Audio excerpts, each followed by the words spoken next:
Hanan threatens Raymond Acha with Juju after bail. We all remember Hanan Abdul Wahab, the gentleman, my brother, my sister, who was born on the 13th of June in 1982, as we were told. This was the boss, my brother, my sister, of a very important organization, a very important entity, a government entity that took opportunity of his position and allegedly stole millions from the coffers of the nation. He plunged the whole organization, the whole entity that he was the boss of, my brother, my sister, into total disrespect and jeopardy. This is the guy we are talking about. There was a time he decided to even run for elections in his area. He is originally from Wedana. He went to school in the Boku area. This guy rose like a column of mercury on heat and became the boss of an organization that the president trusted him to be able to handle. Nana Addo Dankwa Akufo-Addo. And at the end of the day, he let the whole country down. My brother, my sister, this brother here took advantage of his position, brought on his wife, and they stole a lot of money, allegedly. They were picked up by Iyoko, locked up after the courts mandated that. And right after that, they had to be bailed. But they were never able to raise the bail amount and deal with the bail conditions. They were in there for a long time until the wife was able to meet hers and she came out. Then after that, the husband, Hanan, also got the chance to come out.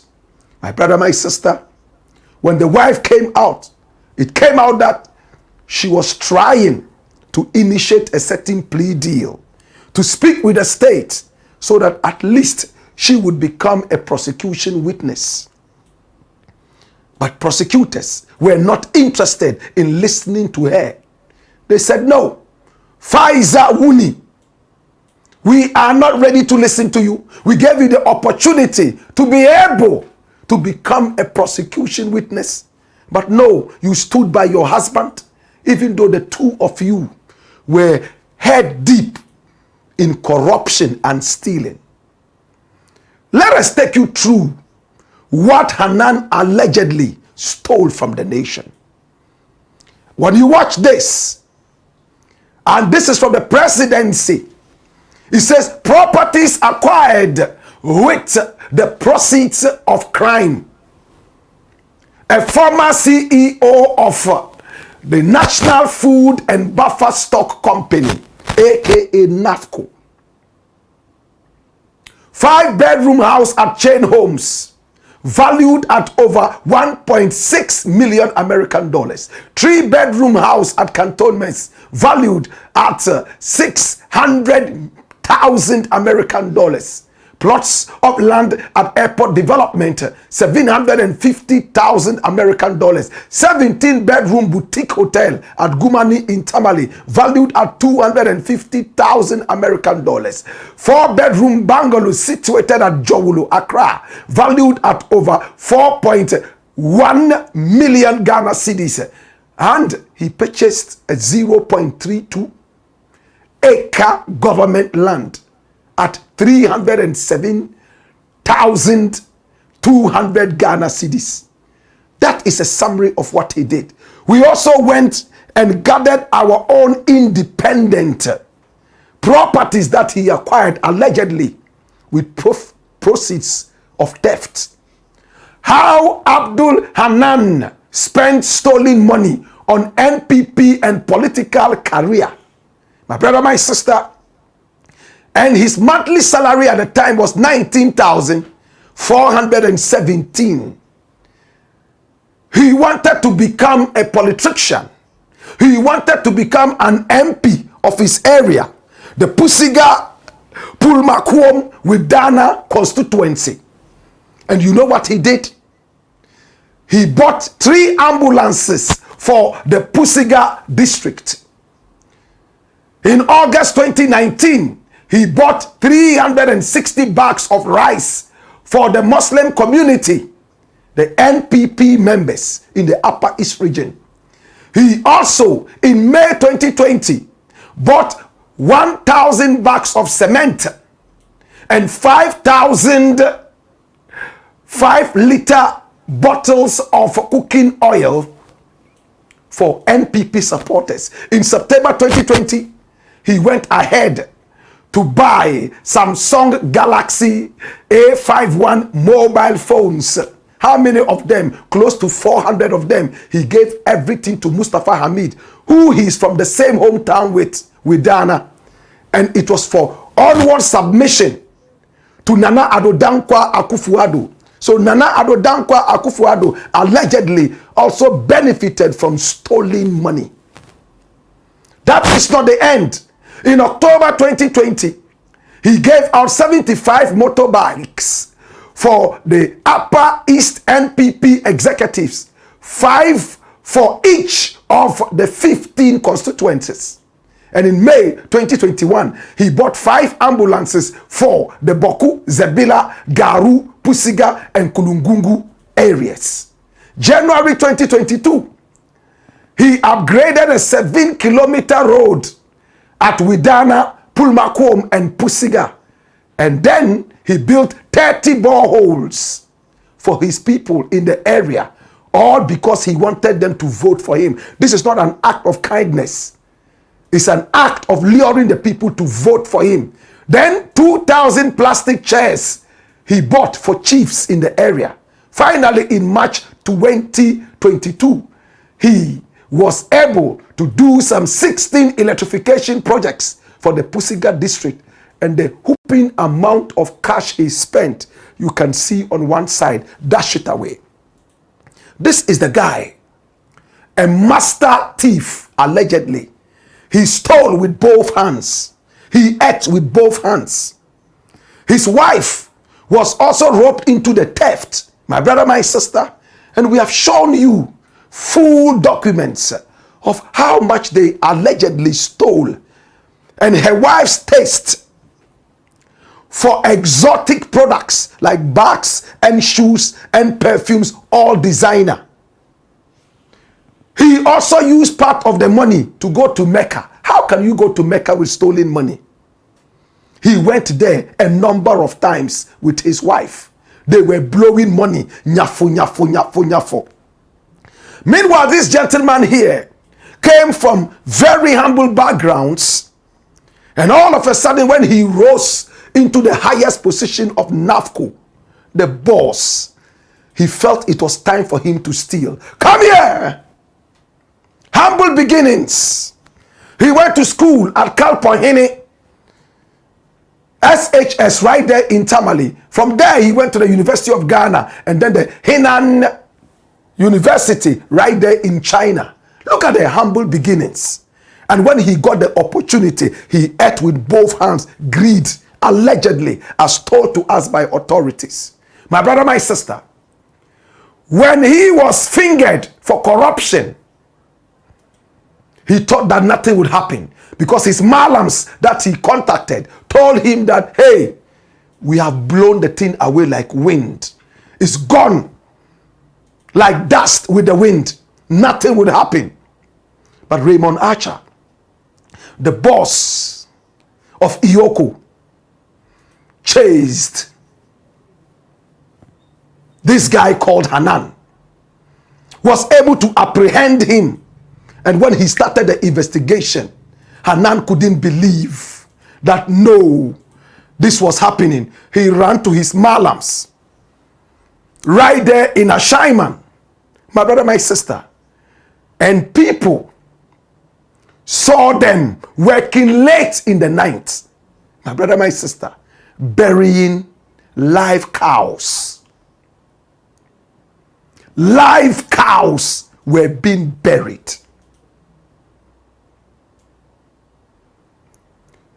together with the Malams, buried live cows in a Shaiman. And Hanan was told that the matter, though alive, will die like the cow. Big as the cow is, it is synonymous with how big the issue was. But the might of the cow, the weight of the cow, could not withstand death. The matter would die. Hanan believed that the matter would actually die. Unfortunately for him, one of the spiritualists that he went to in Ashaiman knew who Raymond Archer was. And he knew some people around Raymond Archer. So, right after the sacrifices and whatever they did for the period, a call was sent straight to one of the proteges of the capo, the Tuti Capi, one Raymond Archer. And he was able to tell what Hanan was in the Ashaiman area doing in order to kill this issue. He was arrested. Then he went to court and he was locked up. He couldn't get bail. Then he was able to manage bail. And when he left, you know where he went? Come here. You know where he went? You know where he went? He went straight to Benin. He is so desperate to kill the matter. He knows all physical efforts have failed. All the people begging for him have never been able to move Raymond Archer and Iyoko by even a centimeter. Economic and Organized Crime Office, Iyoko. The boss is standing tough and rough like the rock of Gibraltar, never ready to move. When Raymond Archer got to hear that Malams in Ashaiman were contracted by Hanan and some sacrifices were happening, some rituals were happening in the area, all he could do was to smile. And he told himself, when I called him and I asked him, this is what I am hearing, how true is it? He said, I heard the same things, but Black Rasta, as long as I am standing with the truth, none of these things would ever work on me.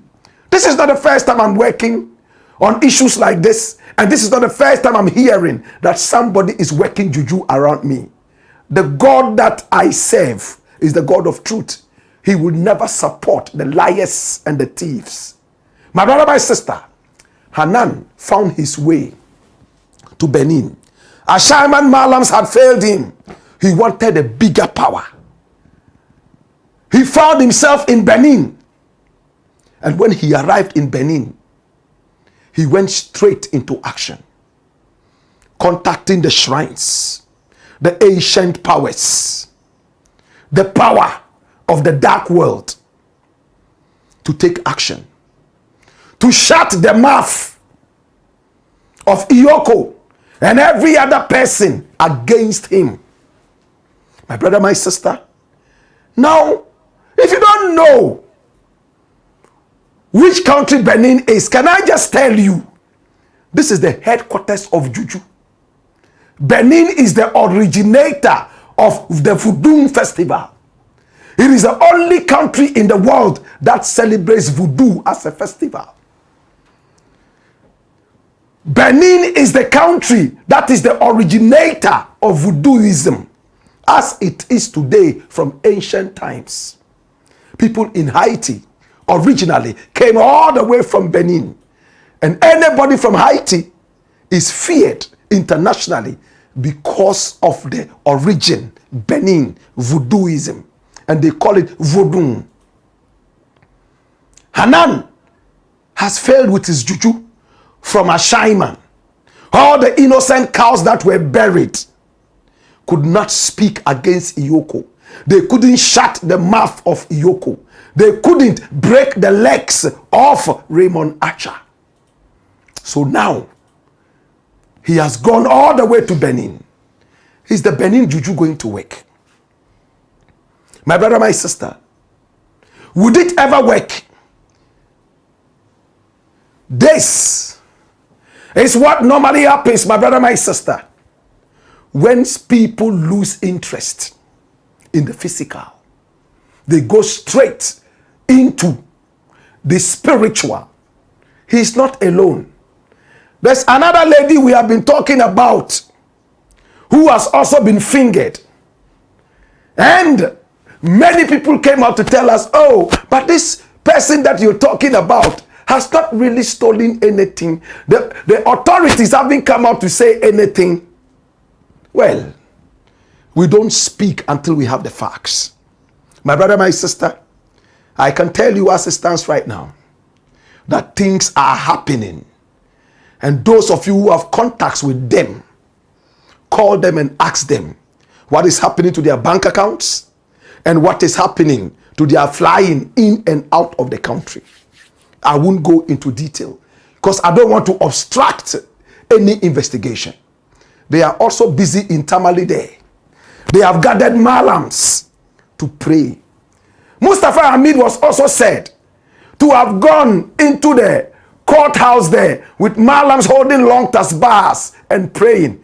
Why is it that when people allegedly steal from the nation, they believe that we have a foolish God who through their malams and their juju people would push away the side of the truth and deal with the side of the thief? Is our God a certain kind of God who is unjust? Do you believe in juju? Would it work or would it not work? That tells you the kind of people we have in power.